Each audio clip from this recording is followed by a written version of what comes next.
Okay जी। तो शुरू करते हैं। ये आज का जो लेक्चर है ये हमारा इनपुट डिवाइसेस के बारे में है, जिसके बारे में हम डिस्कस कर रहे थे। तो लास्ट लेक्चर में जो है वो हमने डिस्कस किया था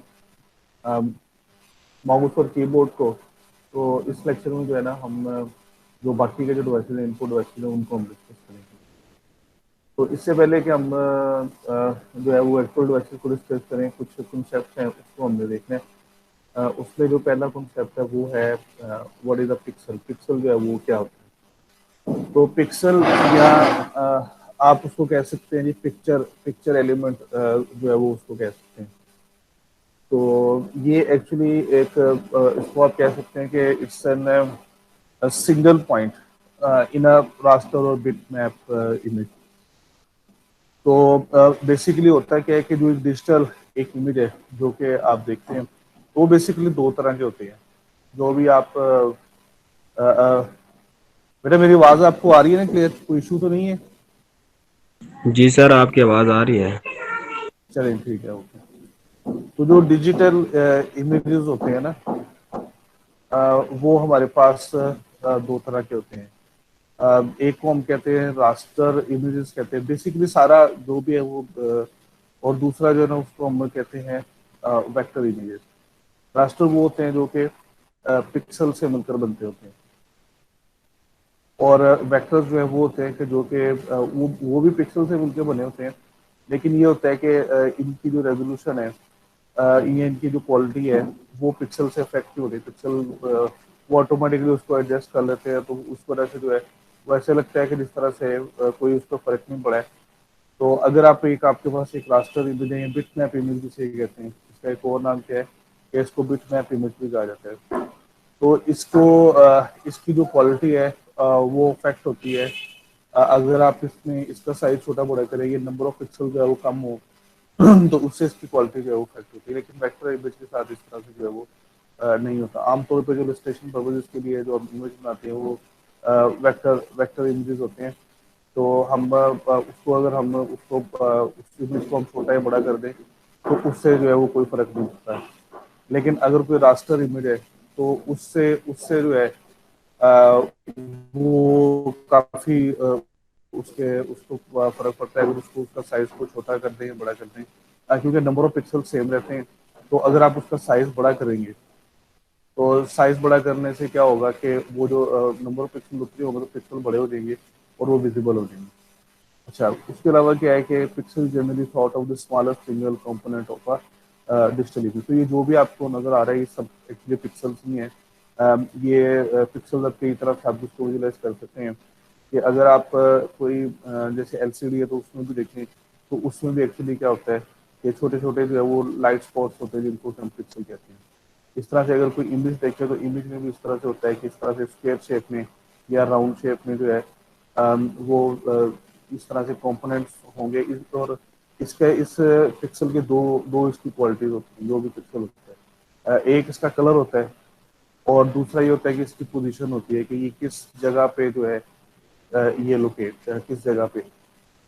तो अक्सर आपने कभी किसी आर्टिस्ट को या कभी यूट्यूब पे आपने को देखा होगा कि वो जब जूम इन करते हैं तो ऐसे लगता है कि ये जस्ट एक कोई कलर है या कोई इस तरह से कुछ चीज़ है कोई।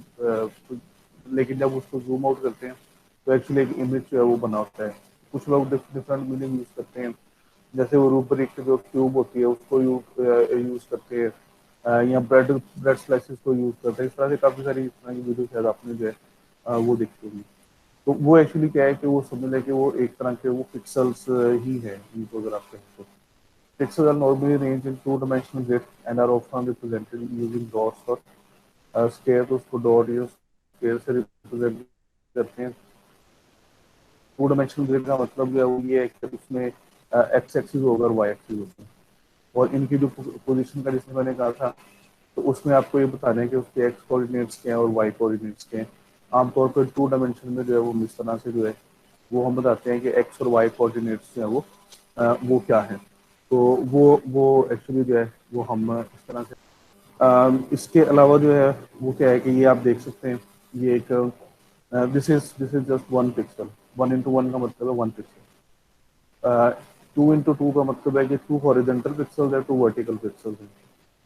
तो ये इस तरह से, ये अगर 2 हॉरिजेंटल ले लिए और 2 वर्टिकल ले लिए तो these are total 4 pixel. 5x5 का मतलब है कि 5 हॉरिजेंटल और 5 ही वर्टिकल। तो ये एक्चुअली इसका जो तरीकेकार ये है कि हॉरिजेंटल इंटू वर्टिकल पिक्सल जो हैं वो कितने हैं। तो इस तरह से ये एक वे है इसको एक्सप्रेस करने का कि नंबर ऑफ पिक्सल जो है वो कितने हैं। तो आप देखें कि जैसे जैसे पिक्सल जो हैं वो कम होते जा रहे हैं, सॉरी ज़्यादा होते जा रहे हैं, तो इनका इनका साइज जो है वो कम होता जा रहा है क्योंकि प्लेस उतनी है, लेकिन उस प्लेस पर नंबर ऑफ पिक्सल जो है वो ज़्यादा होते जा रहे हैं और जो इमेज है वो क्लियर होता जा रहा है। और ये अगर आप लास्ट में देखें जैसे 100x100, तो इसका मतलब है कि इसी स्पेस के अंदर 10,000 पिक्सल है, लेकिन उसका साइज इतना छोटा है कि वो अब हम उसको देख नहीं सकते, हमारी आंखें जो है वो उसको नहीं देख सकती। तो इस वजह से वो इमेज जो है वो बहुत क्लियर है, वेरी क्लियर इमेज। तो इस तरह से पिक्सल जो सारे इमेजेस हैं, जितने भी डिजिटल इमेजेस हैं, वो सब के सब इसी तरह से जो है वो पिक्सल से मिलकर जो है वो बनते हैं। रेजोल्यूशन क्या होती है? Resolution is the number of pixel, image में नंबर ऑफ पिक्सल्स हैं वो कितने हैं, उसको हम रेजोल्यूशन कहते हैं।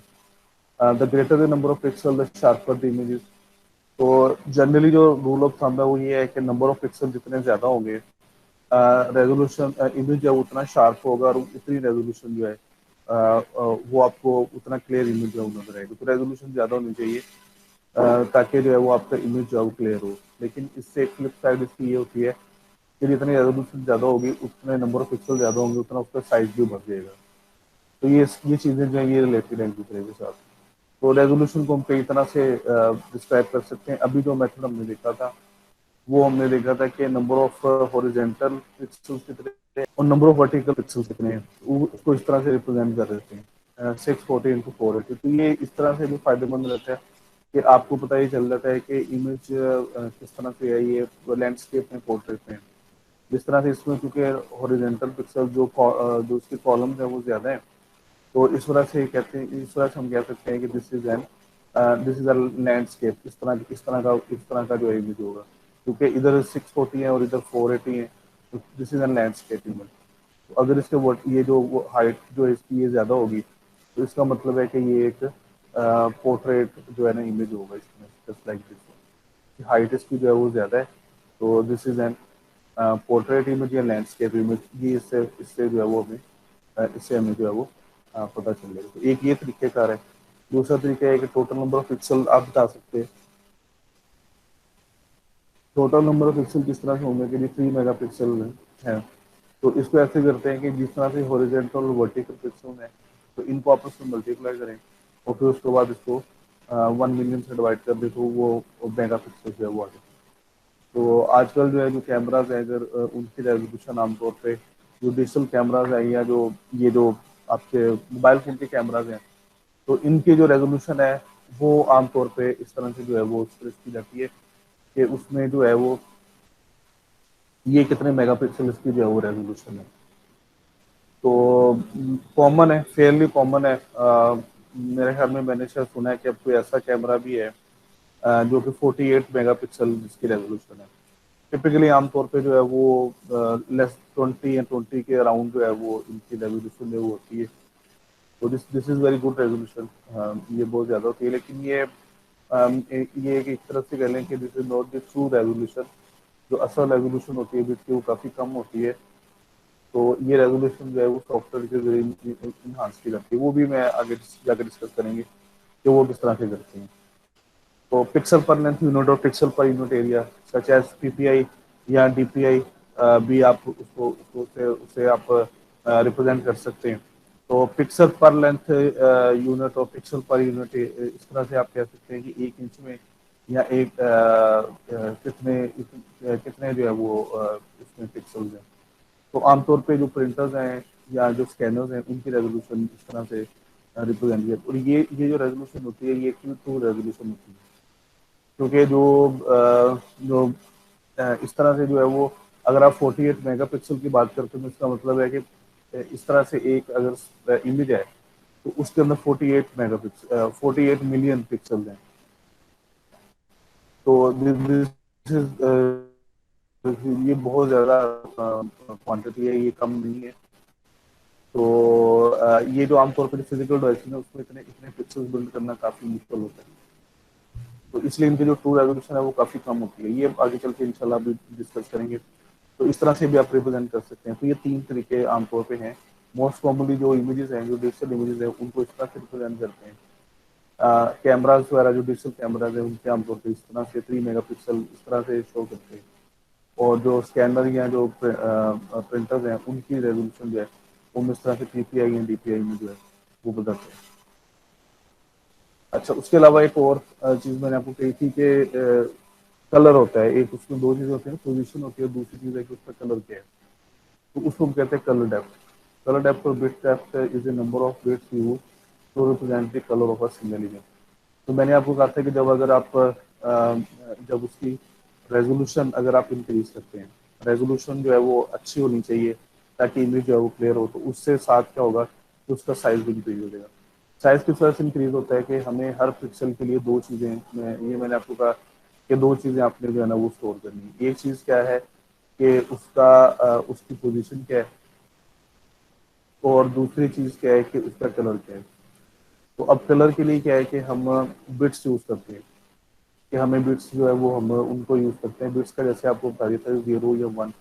तो अब हम कितनी उसका कलर उसमें कौन कौन से हम यूज़ कर सकते हैं या कौन कौन सा कलर उसको दे सकते हैं एक पिक्सल को, वो इस चीज़ पर डिपेंड करता है कि हम कितनी बिट से वो यूज़ करें। फॉर एग्जाम्पल अगर हम सिर्फ एक बिट यूज़ करते हैं, ओनली 1 बिट, तो उसका मतलब है कि सिर्फ दो कलर पॉसिबल हैं। एक कलर को रिप्रेजेंट करेगा 0, दूसरे को 1। तो आप समझ लें कि दिस इज ओनली ये ब्लैक है और ये वाइट है, तो सिर्फ ये दो कलर पॉसिबल है। तो अगर आप 2 बिट्स यूज करते तो दो बिट्स का मतलब है कि आप 4 कलर, 4 कलर जो है रिप्रेजेंट कर सकते हैं। इसको कैसे आप कैलकुलेट कर सकते हैं कितने बिट्स में कितने कलर आप यूज कर सकते हैं। तो ये मैंने आपको फार्मूला पहले भी बताया हुआ, 2 raise to power n। N जो है नंबर ऑफ बिट्स है। तो अगर 2 बिट्स हैं तो 2 raise to power 4, 2 raise to power 2 तो ये 4 हो जाएगा।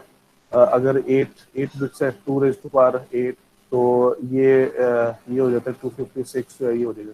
यानी 256 डिफरेंट कलर आप रिप्रेजेंट कर सकते हैं। तो इस तरह से जितने आप कलर डेप्थ ज़्यादा करते जाएंगे तो उसका मतलब है कि उतने ज़्यादा कलर आप जो है वो रिप्रेजेंट कर सकते हैं। तो अब उससे क्या होगा कि ये जो अगर आप 8 बिट्स यूज़ करते हैं तो इसका मतलब है कि एक कलर के लिए आप 1 बाइट जो है ना वो इस्तेमाल कर रहे हैं।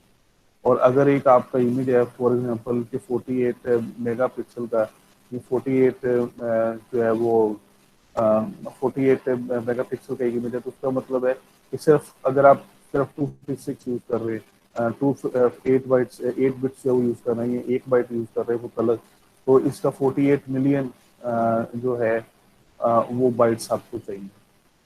ये 48 MB रफली रफली आप इसको कह सकते हैं। ये 48 MB जो है ये आपको चाहिए उसके सिर्फ कलर को रिप्रेजेंट करने के लिए। अच्छा, तो इसमें क्या है कि the number of distinct colour that can be represented by pixel depend on the bits पर पिक्सल के। एक पिक्सल के लिए जो है वो कितनी बिट्स जो है वो यूज हो रही है। and 1 BPP image uses 1 bit for each pixel, so each pixel can be either on or off। तो अगर ये 1 BPP होगी तो वो मोनोक्रोम इमेज है। मोनोक्रोम का मतलब ये है कि एक कलर है, सिर्फ व्हाइट है या ब्लैक। तो 2 BPP में 4 कलर होंगे, 3 में 8 कलर होंगे, 8 में 8 बिट्स यूज करते हैं तो उसमें 256 कलर होंगे। अगर 16 बिट्स यूज करते हैं तो वो 65,000 कलर होंगे, इसको हाई कलर कहते हैं। अगर आप 24 बिट्स यूज करते हैं तो फिर 16.8 मिलियन, 16.8 मिलियन कलर है, इसको ट्रू कलर उसको हम कहते हैं। तो ये अगर आप इसमें डिफरेंस देखना चाहते हैं तो इससे जो है वो देख देख सकते हैं। तो ये 1 बिट है, यानी सिर्फ ब्लैक एंड व्हाइट है, इसमें सिर्फ ब्लैक है और व्हाइट है।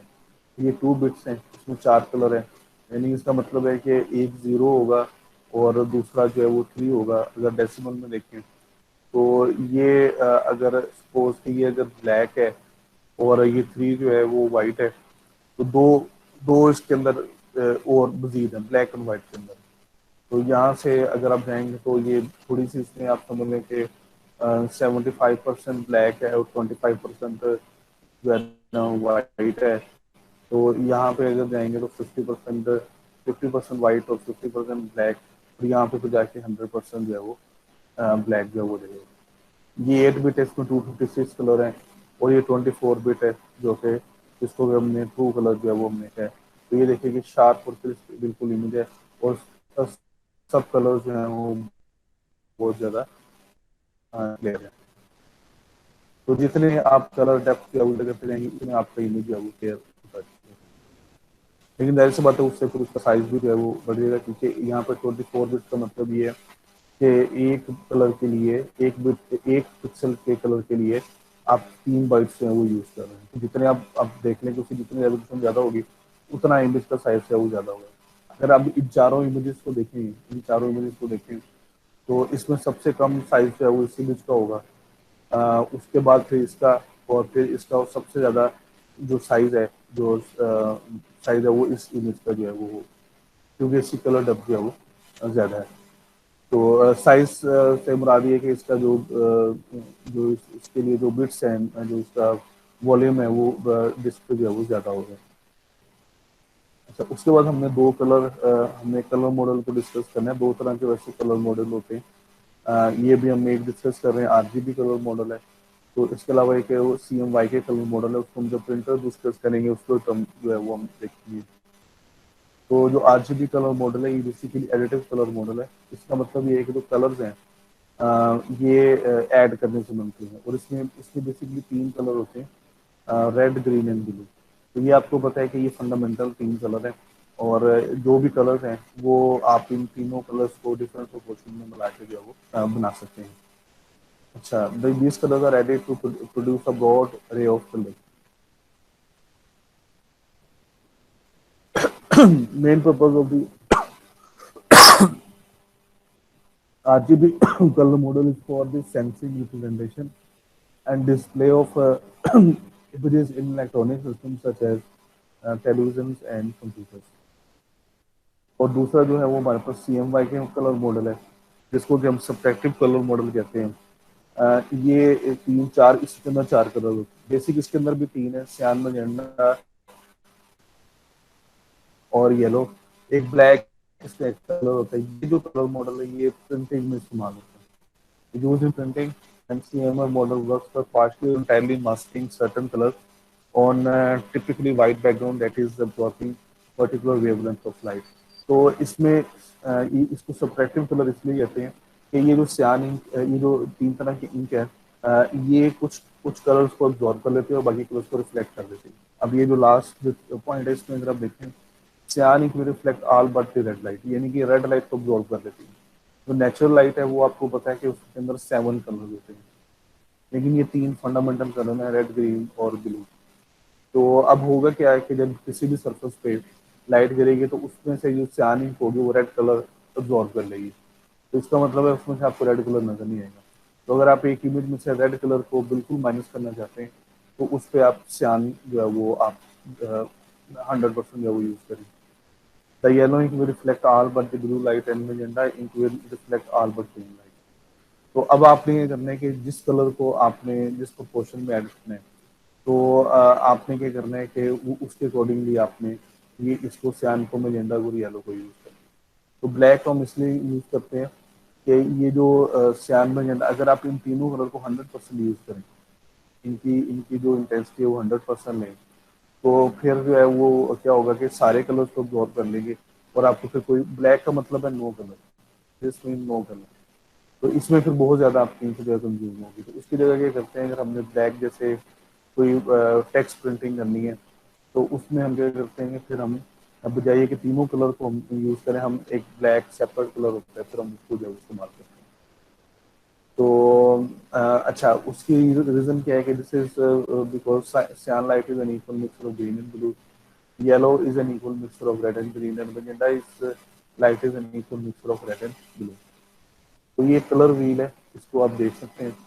इसमें अगर आप देखें जो ऑपोजिट है ना एक दूसरे के, यानी सियान जो है वो red mean the absence of red, और जो सियान इंक है वो इस तरह से बनती है, अगर आप ग्रीन और ब्लू को इक्वल प्रोपोर्शन में अगर आप मिक्स करें तो वो सियान इंक बनती है, ये वाली। This is green and blue in equal proportion. इस तरह से जो येलो है, this is N equal proportion of red and green.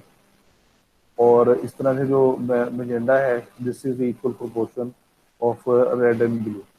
तो ये जो ऑपोजिट है ना, तो ये एक दूसरे को एक तरह से कह लें कैंसिल आउट करते हैं। अगर मैजेंडा होगी तो वो ग्रीन को टोटली एब्जॉर्ब कर लेगी, और सर वो ग्रीन उस रिजल्टेंट जो कलर जो आएगी, जो आपको जो मिलेगा, इमेज मिलेगा, उसमें रेड ग्रीन कलर होगा ही।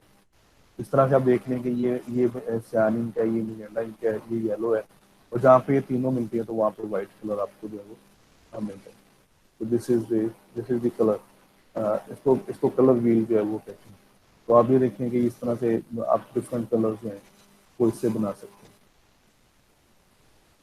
तो सबसे पहले जो हमने डिस्कस करना है वो ऑप्टिकल स्कैनर करना है। ऑप्टिकल स्कैनर बेसिकली क्या है कि it's an input device which reads printed text or images using light and converts it to computer readable form.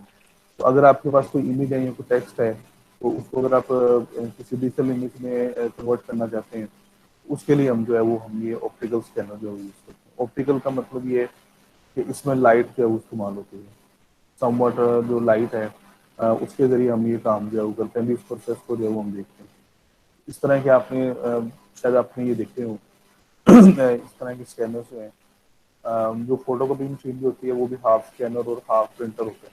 तो जब आप उसका टॉप लिड जो है वो उठाते हो तो आप देखेंगे वहाँ पे आप इस तरह का जो ग्लास सरफेस है वो आपको नजर आता है, एक्चुअली उसका स्कैनर।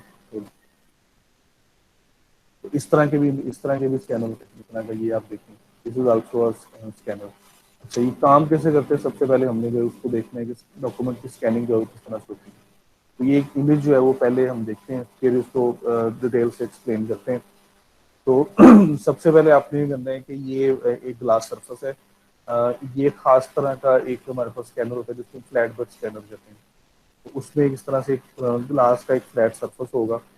इसके ऊपर आपने जो भी इमेज है या डॉक्यूमेंट है उसको आपने इन्वर्ट करके उल्टा करके आपने रख देना।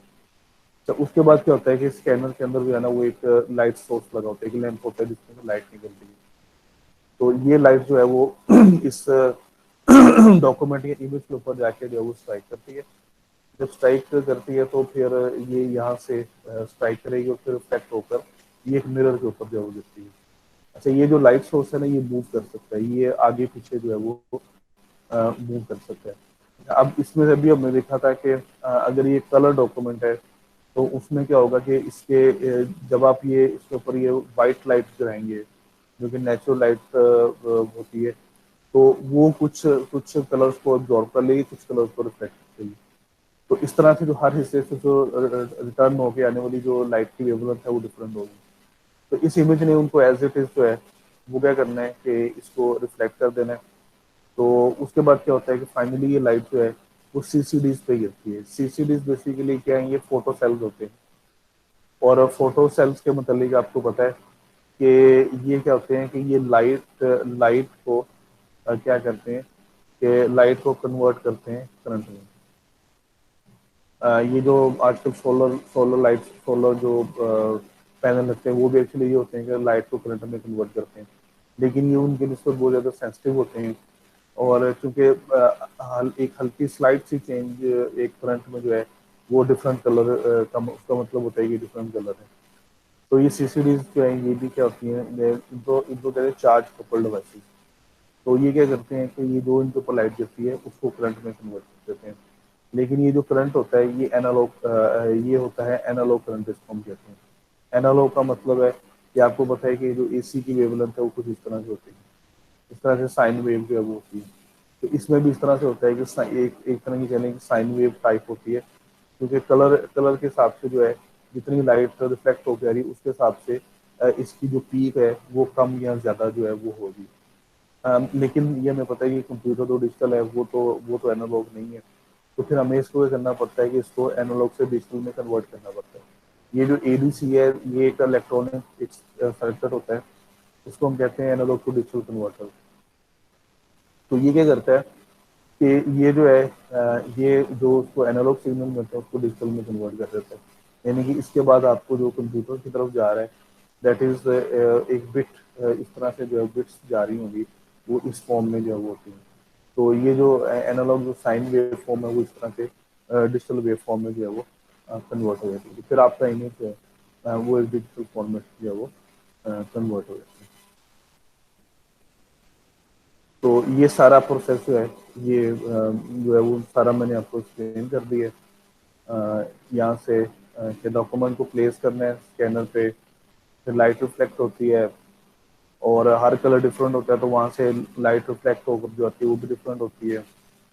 फिर हम सीसीडी यूज करते हैं, चार्ज कपल्ड डिवाइसेस होती हैं या कॉन्टैक्ट इमेज सेंसर होते हैं, सीआईएस होते हैं। ये दोनों बेसिकली फोटो सेल ही हैं और इन दोनों का पर्पज जो है वो सेम ही है कि लाइट को करंट में कन्वर्ट करना है। तो ये लेकिन जो लाइट जो प्रोड्यूस होती है वो एनालॉग होती है, फिर हम उसको एक एडीसी या एनालॉग टू डिजिटल कन्वर्टर के जरिए डिजिटल वेव फॉर्म में जो है वो हम उसे कन्वर्ट करते हैं। अच्छा, ये मैंने आपको बताया था कि दो तरह की रेजोल्यूशन होती है। एक जो मतलब आपको बताई जाती है किस इमेज की रेजोल्यूशन कितनी है, और एक उसकी ट्रू रेजोल्यूशन होती है। तो आमतौर पे जिस तरह से अभी अभी ये पिछली स्लाइड में हमने देखा है कि ये जो सीसीडीज हैं, तो अब इनका भी जारी ये बेसिकली बहुत छोटे साइज पे होते हैं। लेकिन ये होता है कि इनको ये बहुत ज्यादा तादाद में जो है वो नहीं होते। तो उस वजह से उसकी रीजन क्या है कि जारी बात है जितने ज्यादा आप ये लेंगे उतना ज्यादा आपको उसकी जो प्राइस है वो बढ़ जाएगी। तो ये इसकी जो आप कह लें कि जो रेजोल्यूशन है, जो हार्डवेयर रेजोल्यूशन है, वो बहुत कम होती है।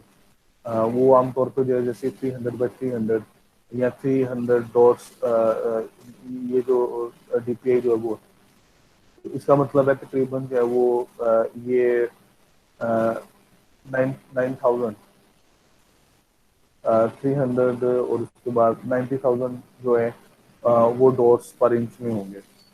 तो ये भी रेजोल्यूशन बहुत बहुत जो है वो ये रेजोल्यूशन काफ़ी ज़्यादा है। तो लेकिन आमतौर पर हम देखते हैं कि जो उसकी इमेज की रेजोल्यूशन है वो डिफरेंट तरीके से जो है वो रिप्रेजेंट की जाती है। वो मेगापिक्सल्स में या जो काफ़ी ज़्यादा उसकी रेजोल्यूशन होती है। तो हम एक्चुअली ये करते हैं कि उसकी जो रेजोल्यूशन है वो हम उसको उसको आर्टिफिशियली जो है वो उसको इन्हांस करते हैं। तो वो उसको उसके लिए हमें फिर क्या करना पड़ता है, एक प्रोसेस को हम यूज़ करते हैं जिसको हम कहते हैं इंटरपोलेशन, हम उसको जो है वो कहते हैं।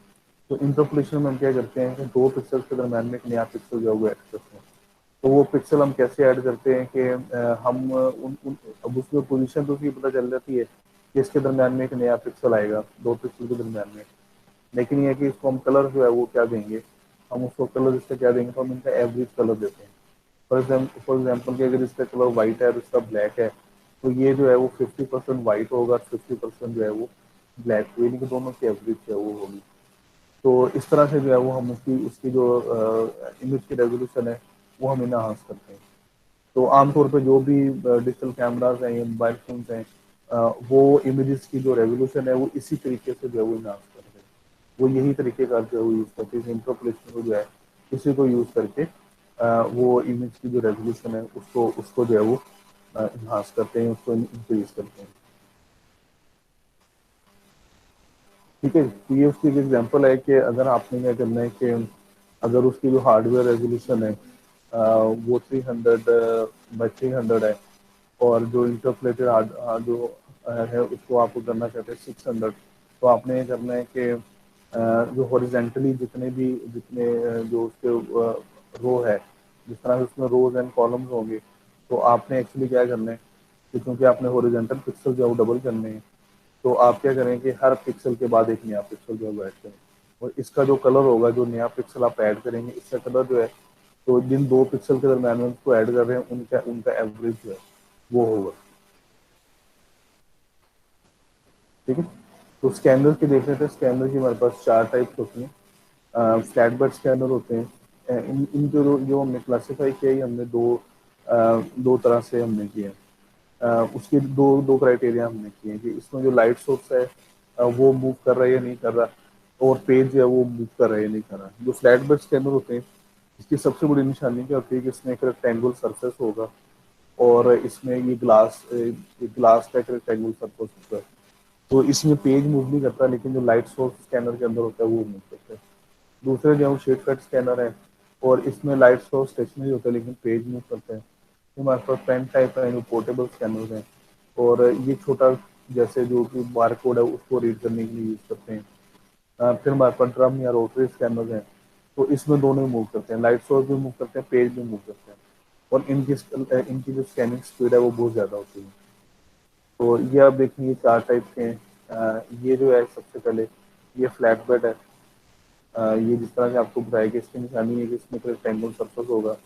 ये जो है ये शीट फेड टाइप है। शीट फेड में जो है वो क्या है कि एक तरफ से शीट जाती है, वो स्कैन होकर दूसरी तरफ से जो है वो निकल आती है। तो इसमें लाइट सोर्स जो है वो इसके अंदर ये इस जगह पे फिक्स होता है। पेज जो मूव करता है, जैसे जैसे पेज मूव करता है साथ साथ वो स्कैन भी करते हैं। तो फ्लैट बेड जो है वो आमतौर पर ज़रा थोड़े सस्ते होते हैं, ये ज़रा कॉमन है। शीट फेड थोड़े एक्सपेंसिव होते हैं और आमतौर पर जरूर कमर्शियल एप्लीकेशन है उसमें यूज़ करते हैं। पेन टेक्स के अंदर आपने आमतौर पे जो है ये जो जिस तरह से अगर आपने शॉप्स वगैरह में देखे होंगे तो वहाँ पे ये पेन टेक्स के अंदर जो है वहाँ पे जो है इनको इनको जो है वो हम यूज़ करते हैं। और ये जो है ये रोटरी स्कैनर है।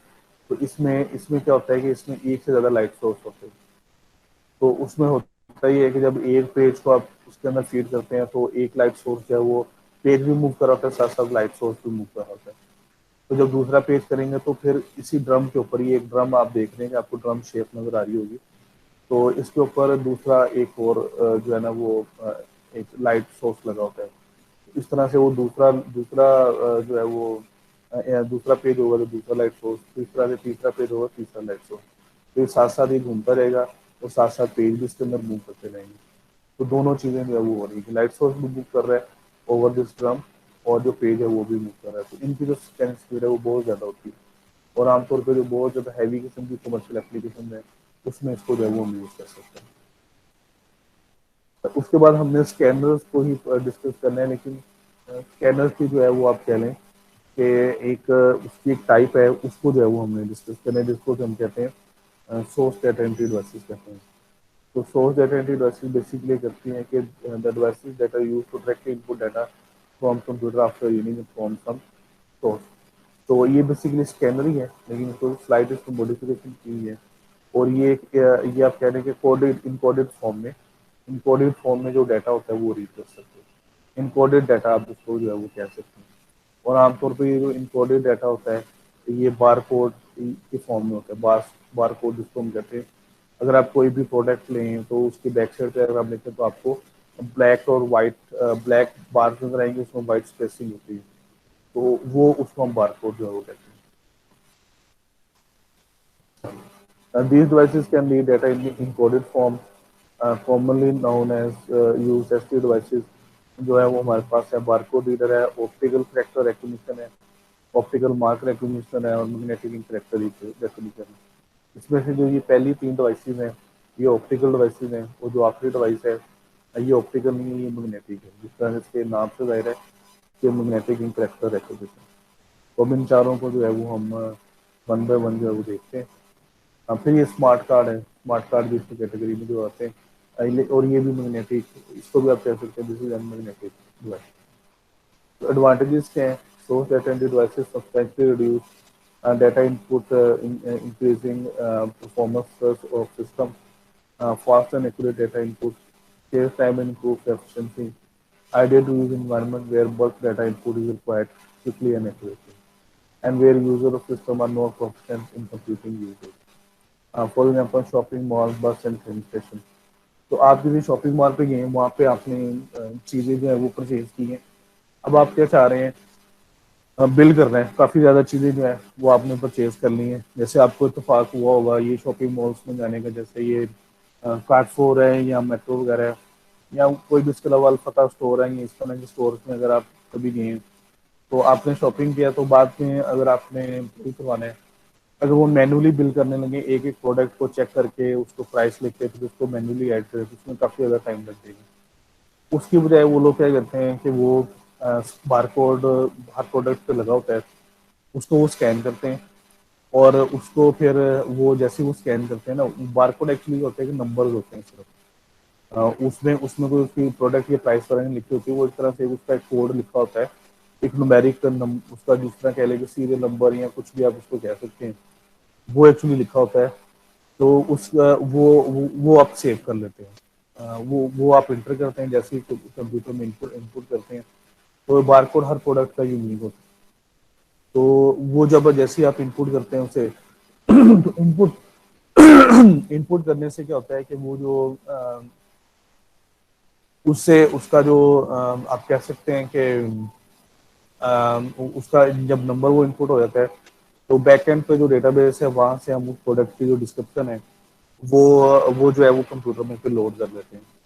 और वो जैसे ही वो स्कैन होता है तो फौरन आ जाता है कि प्रोडक्ट क्या है, उसकी डिस्क्रिप्शन क्या है, उसकी प्राइस क्या है, वो सब चीज़ें जो वो आ जाती है।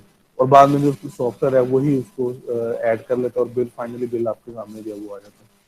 तो उससे जो है वो ये जो बिलिंग टाइम है ये काफ़ी ज़्यादा जो है रिड्यूस हो जाता है। तो ये इसका जो है एक फ़ायदा होगा। अगर ये नहीं होगा तो आपको एक एक घंटे जो है वहाँ पे वेट करना पड़ेगा। सबसे पहले बारकोड को हमने डिस्कस करना है कि बारकोड रीडर या बारकोड स्कैनर क्या होते हैं।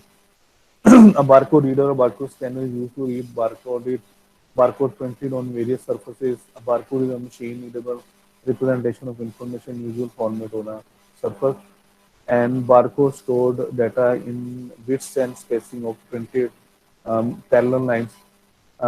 They today also come in patterns of dots, concentric circles, and hidden within images. Barcode can be read by optical scanner or scanned from an image by a special software. Most of the time, barcode reader is a pen type scanner to easily read barcodes on different surfaces. तो अगर आप इसकी working देखते हैं तो क्या होगा कि ये बारकोड है, दिस इज लाइक, अभी मैं इसकी कुछ टाइप्स भी आपको दिखाता हूँ। तो ये एक बारकोड है, इसमें ब्लैक लाइंस है और उसमें वाइट स्पेसिंग है। तो सबसे पहले क्या होता है कि जो लाइट जो स्कैनर है उससे जो लाइट सोर्स है वो उसके ऊपर गिरेगा और वो फ्रॉम उसको कह सकते हैं कि फ्रॉम लेफ्ट टू राइट उसको स्कैन करेगा। आमतौर पे जो है वो इस तरह से होता है कि ये इसी तरह से लेफ्ट टू राइट ये जो है उसको उसको जो है वो स्कैन करेगा। और उसके बाद क्या होगा कि यहाँ पे क्योंकि ये वाइट ब्लैक लाइन और बीच में वाइट स्पेसिंग है, तो ब्लैक और वाइट जो कलर है ये टोटली एक दूसरे के ऑपोजिट है। यानी कि ब्लैक कलर जो है वो टोटली लाइट को मैक्सिमम एब्जॉर्ब करता है और जो वाइट कलर है वो मैक्सिमम रिफ्लेक्ट करता है। इस तरह से टोटली एक दूसरे के जो ऑपोजिट जो है ये जो है ये कलर है। तो अब इससे जो है वो होता ये है कि क्लियर डिस्टिंक्शन होती है कि कहाँ पे ब्लैक लाइंस थी और उनके दरम्यान में जो वाइट स्पेसिंग थी वो कितनी थी। अगर आप एक और चीज़ नोट करें तो इन लाइंस की जो थिकनेस है ये भी कम या ज़्यादा होती है, स्पेसिंग भी कम या ज़्यादा होती है। तो ये बेसिकली कलर उसको इनकोड करने का एक तरीका है। और होते ही नंबर्स ही हैं, बारकोड जितने भी हैं वो सबके सब नंबर्स होते हैं। ये इसके नंबर के अलावा कुछ नहीं होते, अल्फ़ाबेट्स वगैरह कुछ भी नहीं होते। तो फर्स्ट आपने उसको रीड किया, रीड करने के बाद जो है फिर क्या होगा कि वो एक इस तरह से ये एक एनालॉग वेव फॉर्म बन जाती है। फिर उसको डिजिटल में कन्वर्ट करते हैं, डिजिटल में कन्वर्ट करने के बाद पता चल जाता है कि ये जो वेव फॉर्म थी किसको रिप्रेजेंट कर रही है, किस नंबर को जो है वो रिप्रेजेंट कर रही है। और फिर वो नंबर जो है वो कंप्यूटर में जो है वो फीड कर दिया जाता है। तो ये अभी इस तरह से आया था, मैंने आपको बताया कि ये जो ये होते हैं अम, जो ये बारकोड्स हैं ये जो है ना ये यूनिक होते हैं। किसी भी दो प्रोडक्ट्स हैं उनका बारकोड जो है सेम नहीं होगा, ये पूरी दुनिया में इसी तरह से ही हो। तो ये एक्चुअली क्या होता है कि इसको हम कहते हैं यूनिवर्सल प्रोडक्ट कोड जो है वो हम इसे कहते हैं। और एक यूपीसी कंसोर्शियम है जो कि एक्चुअली इसको जो है वो इसको जो है वो उसको कंट्रोल करते हैं। तो यूसीसी उसे कहते हैं यूनिफॉर्म कोड काउंसिल। तो यही इसको कंट्रोल करती है। कोई भी प्रोडक्ट है तो उसके लिए आपको अप्लाई करना पड़ता है। इसके आमतौर पर इसके तीन हिस्से होते हैं। जो कलर इसका जो बारकोड होता है, एक कलर एक इसका जो होता है कंट्री कोड होता है, एक उसका जो आमतौर पर इसमें 13 नंबर होते हैं। तो एक कलर कंट्री के लिए होता है, एक और जो दो दो नंबर होते हैं लेफ्ट मोस्ट दो नंबर होते हैं वो कंट्री के लिए होते हैं। फिर जो कंपनी है उसका कोड होता है, उसके बाद उसके प्रोडक्ट का कोड होता है। तो उसमें क्या होता है कि UPC symbol has two parts, machine readable barcode और human readable 12 digit UPC number. तो इस तरह से देख लें कि ये इस तरह से होगा। तो ये जो पहले दो जो होते हैं ये कंट्री का होता है, एक्चुअली कंट्री कोड होता है। उसके बाद 2 या 3 नंबर होते हैं वो कंपनी का होता है। और उसके बाद फिर जो होता है ये जो है वो फिर प्रोडक्ट होता है। तो ये जो 3 होता है ये सिर्फ एरर चेकिंग के लिए इसको जो हम यूज करते हैं। तो इस तरह से ये डिफरेंट फॉर्मेट में रहते हैं। ये मैक्सी कोड इसे कहते हैं। और इससे आप जो है वो ये डेटा मैट्रिक्स या इसको जो है वो क्यूआर कोड भी इसको जो है वो इसको कहते हैं। ये भी आपने जो है ये कॉमनली आपने जो है वो देखा होगा। तो ये सारी बेसिकली एक ही चीज़ है। ये सिर्फ इनका स्टाइल डिफरेंट है लेकिन इनका जो इसमें जो एक्चुअली उसका पर्पज है वो सेम ही है। अच्छा, उसके बाद है जी ऑप्टिकल कैरेक्टर एक्विजिशन है, ओसीआर इसको कहते हैं। और ओसीआर क्या होता है कि is a type of computer software design to translate images of hand written और type written text usually capture the scanner into machine editable text. An OCR system enables you to take a book or a magazine article, feed it directly into an electronic computer file, and then edit the file using a word processor. All OCR systems include an optical scanner for reading text and a sophisticated software for analyzing images. Most OCR systems use a combination of hardware and software to recognize text. Advanced OCR systems can read text in large variety of fonts, but they still have different difficulty with handwritten text. अच्छा, इसका rational जो है वो मैं आपको बता दूं कि ओसीआर टेक्नोलॉजी है। इसका मकसद ये है कि ओसीआर टेक्नोलॉजी का कि अगर एक प्रिंटेड पेज है या हैंड रिटन कोई डॉक्यूमेंट है तो उससे हमने देखना है कि टेक्स्ट उसके अंदर क्या लिखा हो। अगर टेक्स्ट डॉक्यूमेंट है तो आमतौर पर जब आप क्या करते हैं कि अगर आप फोटोकॉपी कराते हैं तो आपको इस चीज़ का एक्सपीरियंस होगा कि वो करेक्टर्स को रीड नहीं करती, वो डॉक्यूमेंट को एज इमेज रीड करती है। तो जब आप स्कैनिंग करवाते हैं वो जो प्रिंट फोटोकॉपी लेते हैं, अगर कहीं पे कोई निशान बना हुआ है, कुछ स्टैंप लगी है तो उसको भी वो एज इट इज जो है वो उसको रिप्रोड्यूस कर देता है। तो उसकी रीजन ये होती है कि वो समझ रहा होता है कि इमेज है, दिस इज एन इमेज। तो फिर वो इमेज को जो उसके रीड किया होता है उसको रिप्रोड्यूस करना होता है। लेकिन हम ये चाह रहे हैं कि हमें जो आउटपुट है वो इस तरह से इमेज फॉर्म में ना मिले, हमें वो एडिटेबल टेक्स्ट जो मिले। तो उसके लिए फिर हमें ओसीआर जो यूज करना पड़ता है। ये क्या करता है कि ये रीड जो है वो उसको एज इमेज ही करता है, लेकिन बाद में उसको जो है वो टेक्स्ट में उसको जो है वो कन्वर्ट करता है। उसका तरीकेकार क्या है वो भी हम देखते हैं। तो सबसे पहले उसमें क्या होगा था, when scanner read a document it stores it and as an image, bitmap image आप कह सकते हैं उसे। The OCR software takes those images and compare it with the bitmap stored in it that first करेंगे कि कोई उसने character read किया है, एस जो है ना उसने कोई करेक्टर जो है उसने रीड किया है तो ये एक इमेज है उसके लिए, स्कैनर के लिए दिस इज एन इमेज। अब उसने क्या करना है कि ये जो इमेज है इसने ओसीआर सॉफ्टवेयर को प्रोवाइड कर देना है। और ओसीआर सॉफ्टवेयर के पास भी इस तरह की इमेजेस होंगे, डिफरेंट डिफरेंट स्टाइल में जो है ना वो होंगे। जिस तरह से डिफरेंट फोन्ट्स होते हैं तो उसमें डिफरेंट स्टाइल से जो है वो करेक्टर्स को लिखा जाता है। इस तरह से डिफरेंट इसके इसके स्टाइल्स होंगे। तो अब सॉफ्टवेयर ने क्या करना है कि जो उसने रीड किया ना इमेज, उसको अपने इन सॉफ्टवेयर जो उसके पास स्टोर्ड जो इमेजेस है उसके साथ कंपेयर करना है। अगर उसका किसी के साथ कंपैरिजन हो जाए तो वो फिर क्या करेगा कि एक डॉक्यूमेंट क्रिएट करेगा, वर्ड डॉक्यूमेंट जैसे क्रिएट की, और उसके बाद उसके अंदर जो है वो करेक्टर जो है वो इनपुट कर देगा। और ये ऐसा उसने हर करेक्टर के लिए करना है। और इस तरह की ये एक लाइन है तो इसमें सबसे पहले उसने एच को रीड करना है, फिर ओ को, फिर डब्ल्यू को, फिर ये स्पेस दी, उसके बाद ओ आ गया, सी आ गया, आर आ गया। और ये अपर केस और लोअर केस करेक्टर्स में भी जो है वो डिफ्रेंशिएट कर सकता है कि अपर केस है या फिर ये लोअर केस। इन अ पिक्सल तो एक इसके लिए हम एक टेक्निक यूज करते हैं कंपैरिजन के लिए, जिसको उसको हम कहते हैं मैट्रिक्स मैचिंग। तो उसमें सिर्फ क्या होता है कि दो इमेजेस पे सिंपली हम उसको कैसे डिसाइड करते हैं कि सेम इमेजेस है या नहीं। हम उनके पिक्सल को कंपेयर करते हैं, पिक्सल की पोजीशन को, उनके कलर को। तो अगर वो मैच हो जाए तो उसका मतलब है कि this is both are the same images, otherwise तो हम कह देते हैं कि सेम इमेजेस जो है वो नहीं है। तो so the software must all store all possible characters in shape and sizes. If some character is unrecognizable, it goes through the process of feature section matrix matching से थोड़ा कॉम्प्लिकेटेड प्रोसेस है। उसमें फर्दर हम उसके partial जो correct image है उसको उसको भी कंपेयर कर सकते हैं। ये थोड़ा एडवांस है। और अगर फिर भी कोई करेक्टर रिकॉग्नाइज ना हो तो फिर हम उसको स्पेशल करेक्टर से जो है रिप्लेस कर देते हैं।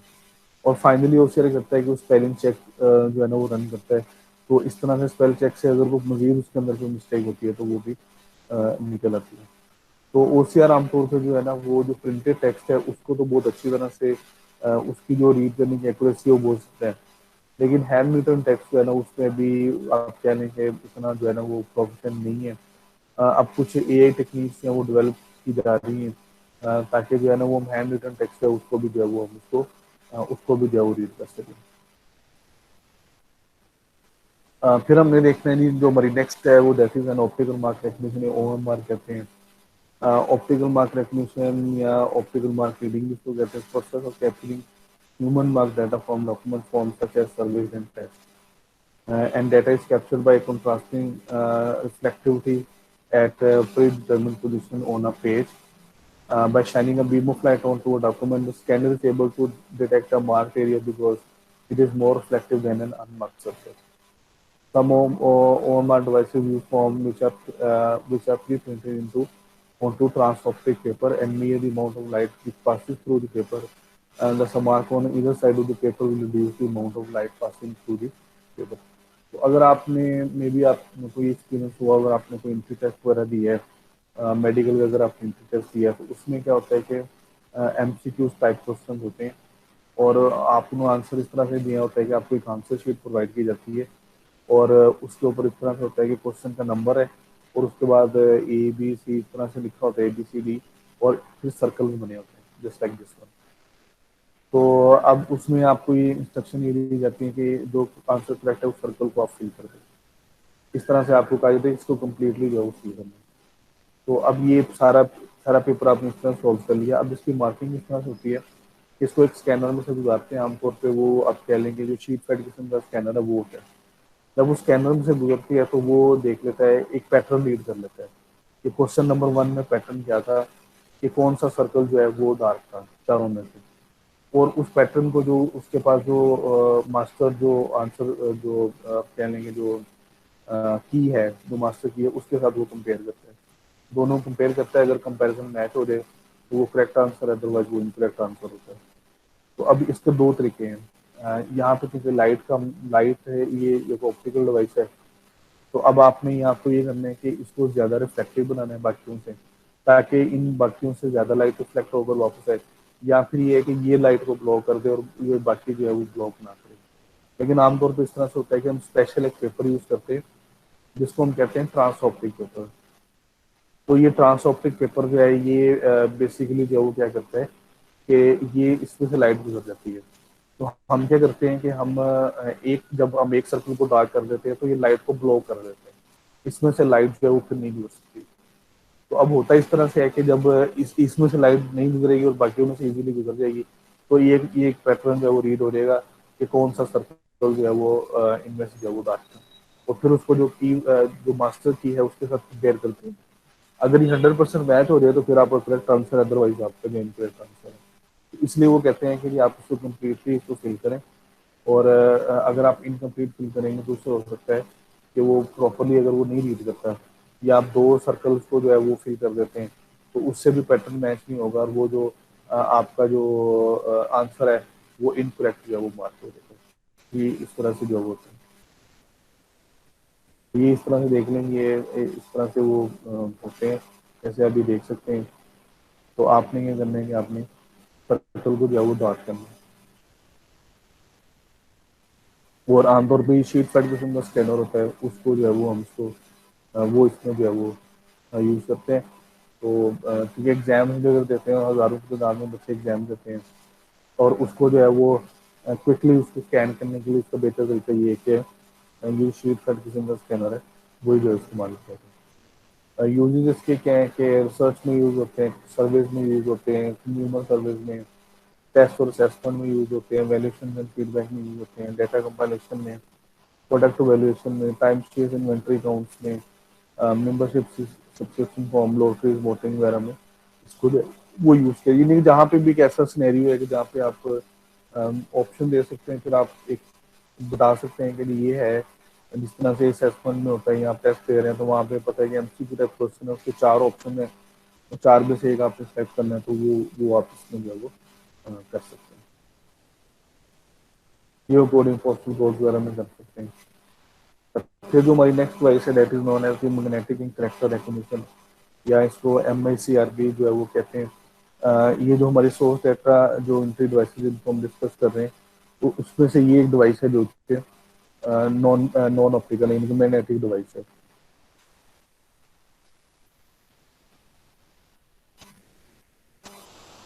एक्चुअली ये जो टेक्नोलॉजी है खासतौर पर बैंक्स के लिए जो है वो डेवलप की गई थी। तो 1956 में जो है नेशनल बैंक एसोसिएशन ने जो है इस टेक्नोलॉजी को डेवलप किया था, और 1963 तक जो है ये यूनिवर्सली जो है अडॉप्ट हो गई थी, और अब भी ये यूज हो रही है, ये भी मैं आपको बता दूँ। अच्छा, इसमें अगर आप देखें तो जो आप अगर किसी बैंक की चेक बुक है, वैसे तो अब उसका रिवाज बहुत कम हो गया है, बिकॉज उसके ज़्यादातर लोग जो ATM वगैरह यूज़ करते हैं। लेकिन फिर भी अगर आप कभी इत्तेफाक हो और किसी चेक को देखते हैं, तो उसमें अगर आप उसकी निचली साइड पर देखें तो इस तरह से आपको जो है वो आपको इस तरह से नंबर्स नजर आएंगे। लेकिन इन नंबर्स की शेप जो है वो थोड़ी सी यूनिक सी होती है, आम आम नंबर से ज़रा डिफरेंट होती है। तो ये बेसिकली जो है वो इसलिए होता है कि क्योंकि ये मैग्नेटिक इंक से ये इनकी जो प्रिंटिंग होती है वो एक मैग्नेटिक इंक से होती है। और फिर ये होता है कि मैग्नेटिक रीडर होता है जो उसको रीड करता है, तो हम इसकी शेप इसलिए यूनिक बनाते हैं कि करेक्टर्स आपस में मिक्स ना हो जाए। पर ये ना हो कि दोनों जो है वो दो करेक्ट दो दो नंबर है वो मिक्स हो जाए, बाद में पता नहीं चले कि ये 2 था या 5 था। तो अगर आप देखें तो हर नंबर की जो शेप है वो बहुत एक दूसरे से जो है वो डिफरेंट है। तो बेसिकली इसका जो पर्पस था वो ये था कि जब वो चेक को प्रोसेस करते हैं, तो अगर आपने देखा हो तो वो क्या करते हैं कि वो काफ़ी उस पर कुछ साइन करते हैं, स्टैंप्स लगाते हैं, तो इस तरह से ना बहुत सारी चीज़ें ओवर राइट हो जाती हैं। और दूसरा है उसका पर्पस जो है वो ये होता है कि इसको अगर ऑटोमेटिकली प्रोसेस करना है, तो आमतौर पे जो इन्फॉर्मेशन होती है, अगर आप उसमें उसमें आप वैसे देख भी सकते हैं कि उसमें जो इन्फॉर्मेशन जो है ना वो जो नीचे यहाँ पे लिखी होती है, उसमें होता है कि बैंक का कोड होता है, अकाउंट नंबर होता है, ये चीज़ें बस उसके अंदर होती है। उसके अलावा उसके अंदर और कोई इन्फॉर्मेशन होती है कि चेक का अमाउंट क्या, ये चीज़ नहीं होती। तो इसको होता इस तरह से है कि ये जो चेक है, फर्ज करेंगे आपने किसी फ्रेंड अपने को जो है ना वो एक पेमेंट के लिए आपने कोई चेक जो है वो दी है। तो पाकिस्तान में एक जो है वो एक अदारा है, उसको हम कहते हैं निफ्ट। ये NIFT stand for national institutional facilitation technology. काफ़ी मुश्किल इसका जो है वो नाम है, लेकिन हम निफ्ट जो है वो याद रख लें इसे। तो ये जितने भी बैंक्स का है ना, जितने भी जो बैंक्स हैं, जैसे HPL है या UBL है, या जो है वो BOP है, या ABL है, जो भी बैंक्स हैं, तो इनके सबका जो चेक्स हैं ये इनके पास जाते हैं, उसको हम कहते हैं क्लियरिंग। आमतौर पे अगर आप वो कहें ना, फिर ये चेक जो है ना क्लियरिंग के लिए गया होगा। अच्छा, ये जो निफ्ट है जब इसके पास आते हैं तो ये क्या करते हैं कि इनके पास ना इस तरह की बल्क एक डाटा रिटर्न मशीन होती है, ये उसके अंदर चार्ट डालते हैं, और उससे क्या होता है कि वो दो काम करता है। एक तो ये जो कोड है इसको रीड करता है, और दूसरा एक उसका एक इमेज ले लेता है। तो इमेज वो एक सॉफ्टवेयर पे आ जाता है, एक सॉफ्टवेयर जो होता है उसके ऊपर वो सारा जो है इमेज आ जाता है। तो चेक नंबर और फिर उसके साथ इमेज होता है। तो जो उसमें वहाँ पे उनके पास जो डाटा एंट्री ऑपरेटर्स हैं, वो क्या करते हैं कि वो चेक से अमाउंट पढ़ के, तो वो उसको जो है वो उसको जो है वो रीड कर देते हैं, वहाँ पे डाटा एंट्री फॉर्म में रीड उसमें उसमें जो है वो राइट कर देते हैं उसके अंदर इस चेक का अमाउंट कितना है। तो उसके बाद फिर क्या होता है कि ये जब ये डेली जब बैंक्स की तरफ से ये चेक्स आते हैं, तो निफ्ट के पास जाते हैं, निफ्ट वाले उसको प्रोसेस करते हैं। फिर वो जो टारगेट बैंक होता है इसको उसके चेक जो है वो HPL का है, और अकाउंट जो है वो ABL में है। तो वो फिर उसको फिर जो जिस बैंक जिस डेस्टिनेशन बैंक के लिए होता है उसको जो है वो सेंड कर देते हैं। तो बेसिकली इसका पर्पज ये है कि चेक पे अगर कुछ स्टैम्प वगैरह या साइन सिग्नेचर हुए हुए हैं, तो फिर भी वो रीडेबल हो, और उसको जो है वो मशीन रीडेबल जो है ना वो हम उसको करवा उसको जो है वो हम उसको जो है वो कर सकें। ठीक है, तो इसकी जो वर्किंग है ये चीज़ मैंने वही आपको जो है वो बता दी है। MACR character printing special typeface with a magnetic ink or toner usually containing iron oxide. Magnetic printing used so that the characters can be reliably read into the system even when they are can be overprinted with other marks such as cancellation stamp. The characters are read with a device similar in nature to the head of an audio tape recorder.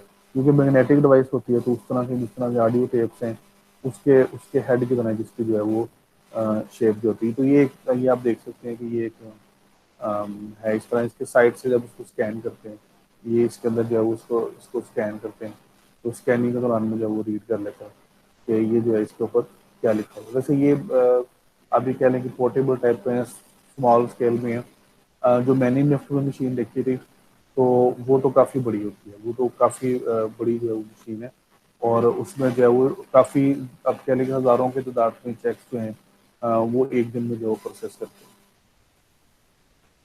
ठीक है ये भी एक तरह की है ये थोड़ी सी सोफिस्टिकेटेड जो है ये मशीन है अच्छा फाइनली जो है वो हमने स्मार्ट कार्ड्स को डिस्कस करना है स्मार्ट कार्ड और चिप कार्ड और integrated circuit card is a pocket sized card with embedded integrated circuits. Smart Tech can provide the notification, authentication, data storage, and application processing.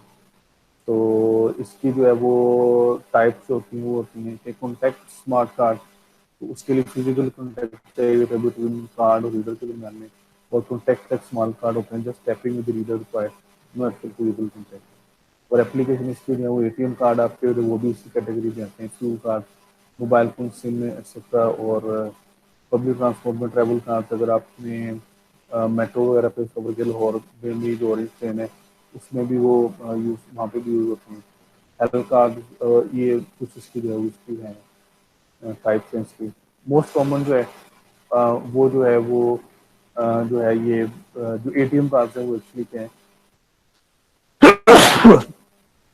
वो आपके जो है वो यही है वो आपके ये जो स्मार्ट कार्ड है एडवांटेजेस इसके क्या है कन्वीनियंस है मोबिलिटी है सिक्योरिटी है multiplicity of use durability flexibility और इकोनॉमी तो हांगकांग में जो है वहाँ पे ये है कि वहाँ पे एक ऑक्टोपस कार्ड होता है उसको कहते हैं ऑक्टोपस कार्ड वो ऑक्टोपस कार्ड काम किस तरह से करता है कि वो एक्चुअली उसके उसका सिर्फ एक यूज़ नहीं है वो पब्लिक ट्रांसपोर्ट में यूज़ हो जाता है और अगर आप उसको रिचार्ज करवा लें तो उसको जो है वो आप ये कर सकते हैं कि उसको शॉप्स वगैरह पर परचेज करने के लिए भी यूज़ कर सकते हैं यानी कि एज अ डेबिट कार्ड या क्रेडिट कार्ड के तौर पे भी उसको जो है वो यूज़ कर सकते हैं तो अब ये उसकी फ्लेक्सिबिलिटी है कि वो ना सिर्फ एक पब्लिक ट्रांसपोर्ट में आमतौर पे जो है वो ये होता है कि चाइना में इस तरह से है क्योंकि मैं चाइना में रहा हूँ तो वहाँ पे जो मेट्रो कार्ड्स होते हैं वो सिर्फ मेट्रो में ही यूज़ होते हैं बसें में यूज़ होते हैं पब्लिक ट्रांसपोर्ट में जो है वो यूज़ होते हैं वो कहीं और यूज़ नहीं होती लेकिन ये ऑक्टोपस कार्ड जो है कहीं पे भी यूज़ हो सकता है तो काफ़ी कन्वीनियंट है और काफ़ी इसका फ़ायदा होता है लेकिन इसका नुकसान क्या है या vulnerable to theft risk of virus digital theft rough handling तो सबसे ज़्यादा ये है कि क्योंकि इसमें कोई होता नहीं कि किस यूज़र का है किसी के नाम पे नहीं होता बस आपके पास है आपकी पोजीशन में तो उसका मतलब है आपका कार्ड है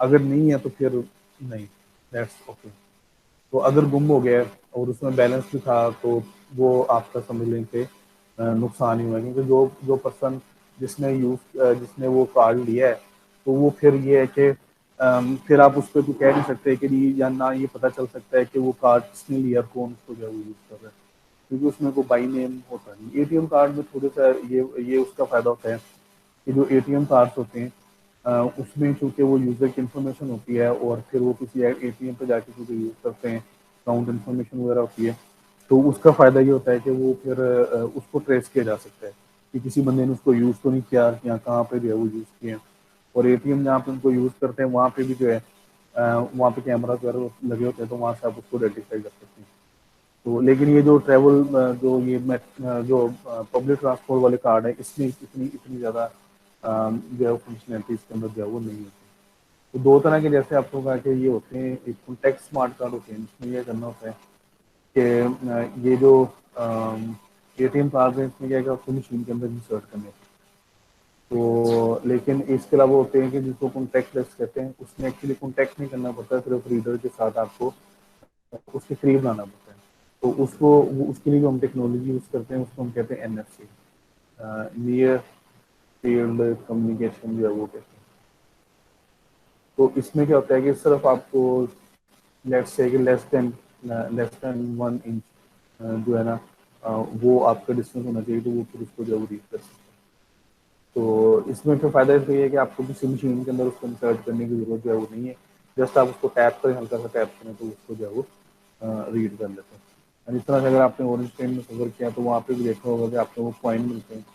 तो कॉइन एक्चुअली आपको वो जब उसकी वो जो डोर्स बने हुए हैं वहाँ पे जब हल्का सा टैप करते हैं तो वो डोर जो है वो खुल जाते हैं। तो एक्चुअली ये वो कॉन्टेक्टलेस की एक एग्जाम्पल है। इस तरह से अगर आप वो कार्ड लेंगे तो वो भी इसी तरह से जो है वो वर्क करेंगे।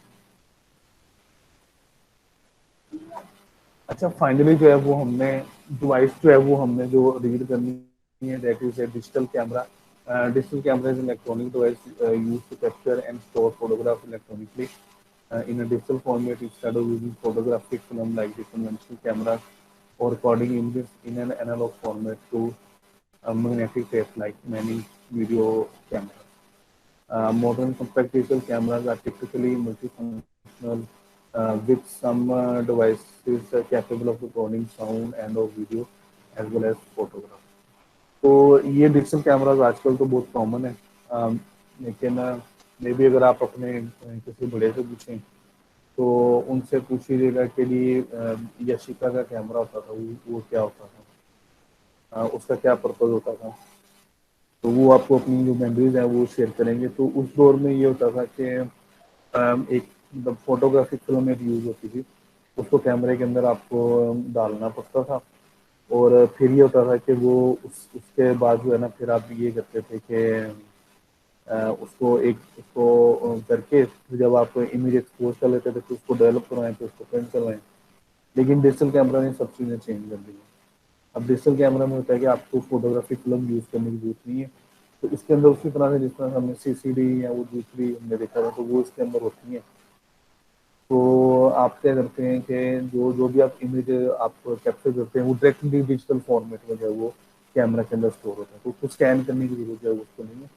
आप उसको अगर कंप्यूटर के अंदर आप उसको ट्रांसफर करना चाहते हैं तो आप उसको डायरेक्टली जो है वो डिजिटल फॉर्मेट में होता है, वो मेमोरी कार्ड पे आमतौर पर सेव होता है।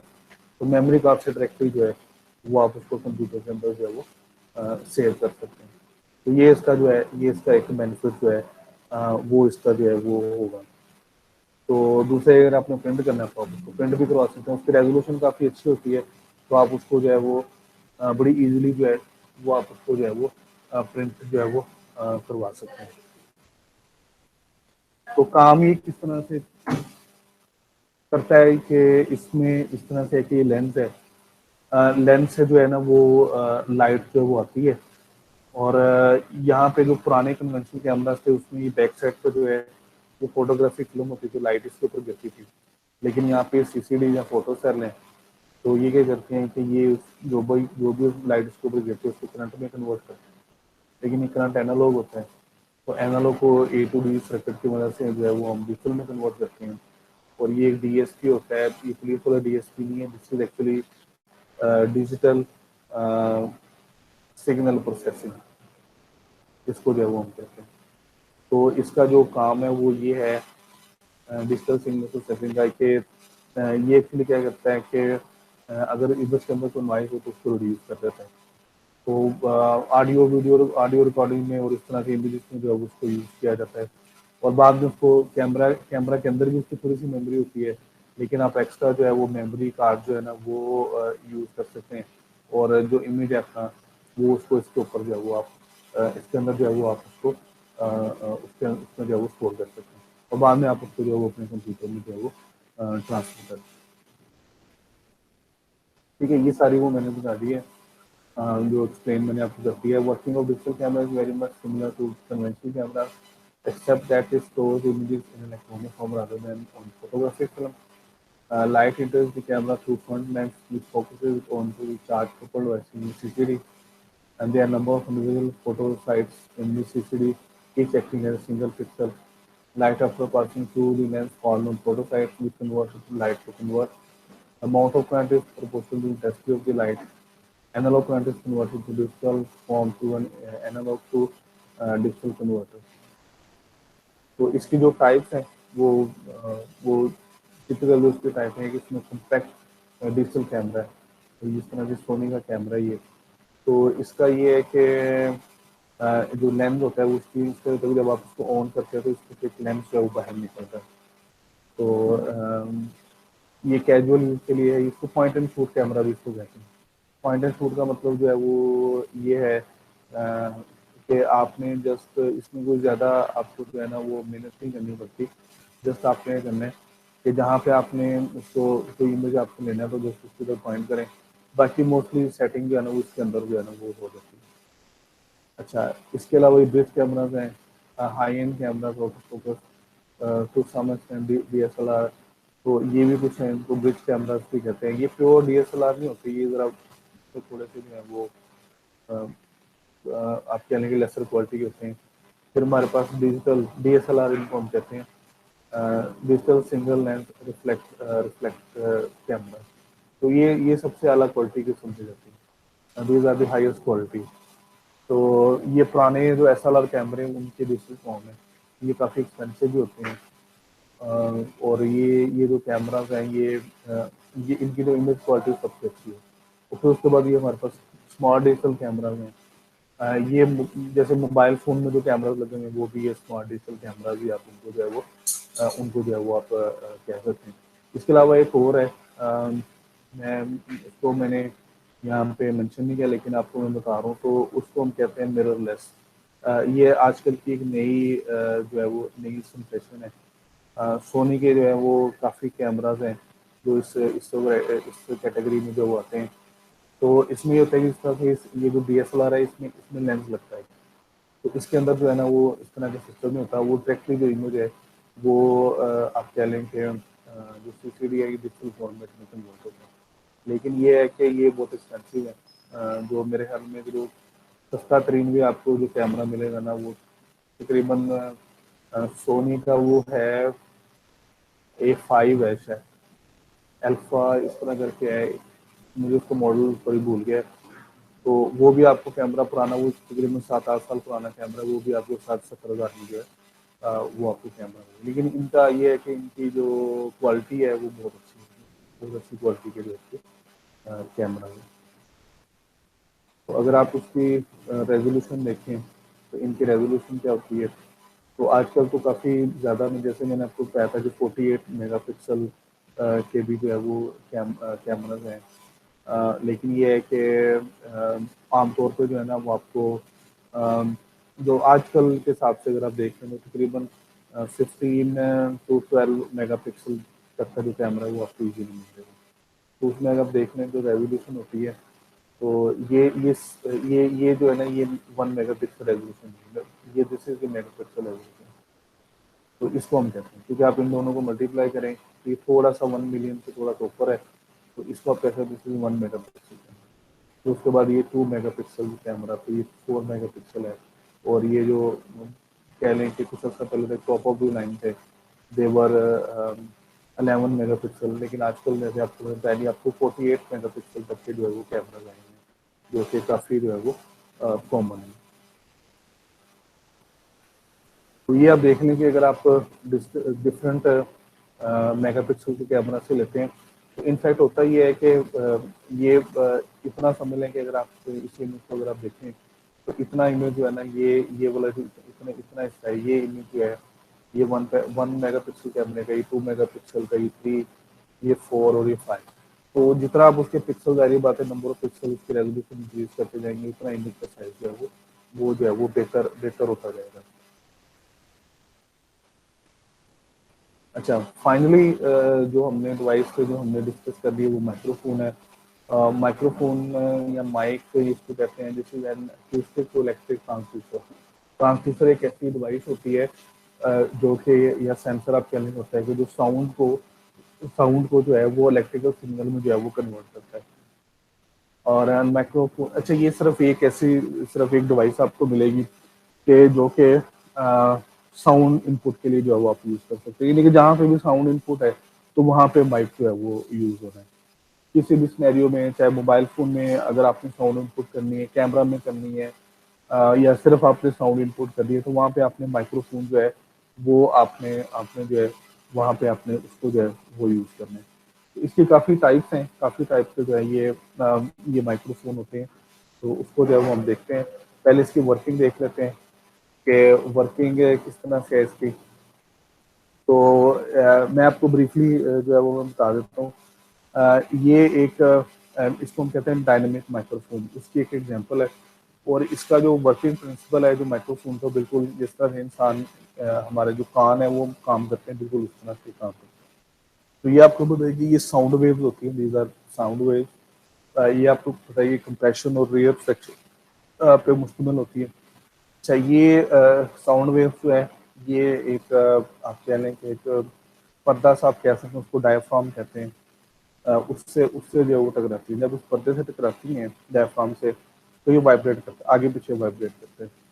तो ये बेसिकली ये क्वाइल है एक, दिस इज एन क्वाइल। और ये एक मैग्नेट के ऊपर है, ये अंदर से खोखली है और इसके इसके जो है वो मैग्नेट है। तो जब ये इस क्वाइल इस डायफ्राम पे मूव करने से क्वाइल मूव करती है और उससे करंट प्रोड्यूस होता है। तो ये आपको पता है कि जब आप एक परमानेंट मैग्नेटिक फील्ड में एक क्वाइल को मूव करेंगे तो उसके अंदर करंट जो है वो इंड्यूस हो जाएगा।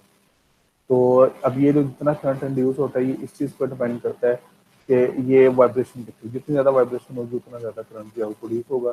तो इट्स मीन के this represent different types of different different type of voices. तो ये अगेन ये होता है कि ये जो करंट प्रोड्यूस होता है ये एनालॉग होता है। तो हमें इसे क्या करना पड़ता है कि हमें इसको जो है वो एडीसी से गुजारना पड़ता है, यानी एनालॉग टू डिजिटल सर्किट से गुजारना पड़ता है। फिर ये डिजिटल फॉर्मेट में जो है ये कन्वर्ट होता है। ठीक है। तो ये एक एक टाइप है जिसको कि हम डायनेमिक माइक्रोफोन कहते हैं।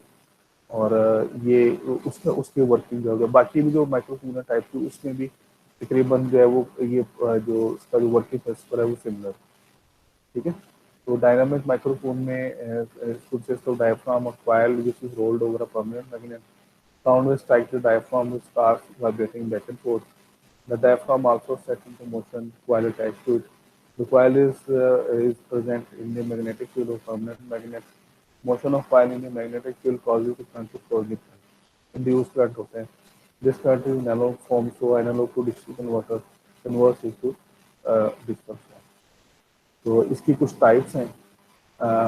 इसको हम कहते हैं कंडेंसर माइक्रोफोन, एक और इसकी भी टाइप है, कंडेंसर माइक्रोफोन कहते हैं। तो इसमें कंडेंसर माइक्रोफोन में क्या होता है कि इसमें वो मैग्नेटिक नहीं होती, इसमें कैपेसिटर हम यूज़ करते हैं। तो आपने शायद सुना होगा नाम, आपने अगर आपको शायद याद हो तो पैरेलल प्लेट कैपेसिटर जो है वो इसको कहते हैं। ये आपने जो है वो सुना होगा। इसमें दो पैरेलल प्लेट्स होती हैं। इन पे चार्ज होता है, एक पे पॉजिटिव चार्ज होता है, एक पे नेगेटिव चार्ज होता है। और इनके दरम्यान में जो है वो उस तरह से स्पेस होती है। अच्छा, ये भी ये होता है कि स्पेस के कम ज़्यादा करने से जो इसकी जो कैपेसिटेंस है, चार्ज स्टोर करने की कैपेसिटी है वो कम या ज़्यादा होती है। तो इसमें क्या होता है कि इसमें जो एक बैक प्लेट होती है वो फिक्स होती है। ये वाली जो बैक प्लेट है वो फिक्स्ड है। और ये जो सामने वाली बैक प्लेट है ना, ये डायाफ्राम की तरह एक्ट कर रही है, यानी ये मूव कर सकती है। अब होता है कि जब साउंड वेव टकराती हैं तो ये जो फ्रंट प्लेट होती है ये आगे पीछे मूव करती है। आगे पीछे मूव करने से क्या होता है कि इसके ये डिस्टेंस क्योंकि कम ज़्यादा होता है तो कैपेसिटेंस या इसकी चार्ज स्टोरिंग कैपेसिटी वो भी कम ज़्यादा होती है।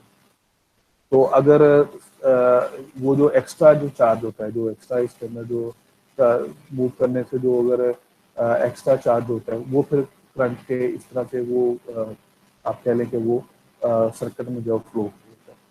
ठीक है। और जितना जितना एक्स्ट्रा करंट जो है वो फ्लो करेगा that is actual वाइसिंग।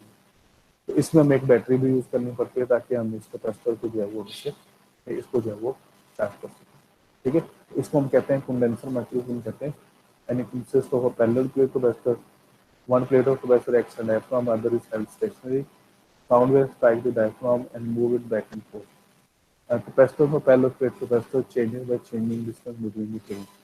When the diaphragm is moving back and forth, the current flows in the circuit.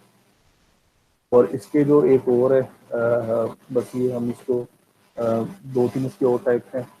तो उसमें कार्बन माइक्रोफोन होता है। ये पुरानी टेक्नोलॉजी अगर आप किसी ज़माने में फ्रैंक सिनात्रा की, या अगर आप